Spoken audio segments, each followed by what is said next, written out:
prefer to think about the x's and the y's. A couple minutes here. Look at here. Look at here. 150 degrees.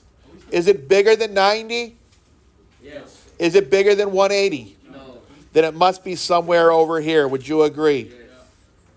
And the theta we use is right here. How big will theta be? Don't say pretty big. Zero. How much? I wouldn't ask you if you couldn't calculate it. 40. 30. Why 30? 150 plus 30 is 180. So this has to be 30. All right. How about 315? Is it bigger than 90? It's bigger than 180 for sure. It's bigger than 180? What's after 180? 270? Is it bigger than 270? What's after 270? Is it bigger than 360? Then it has to be down here, right? Yes. What is actually the degree measure?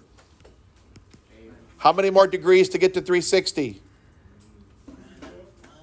90. No. 45.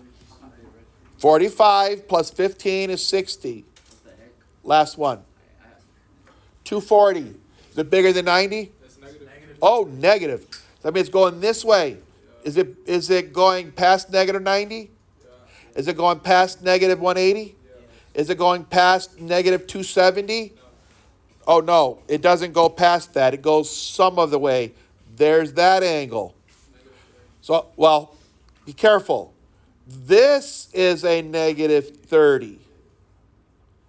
Or 30. Think about it's 30. We don't want that angle. We want this angle. If this is 30, what must this angle be? 30 plus what is 90? Theta is 60. That's what we'll be using. Theta is 60. Theta is 45. Theta, those are called reference angles. You always use the angle that's touching the x-axis.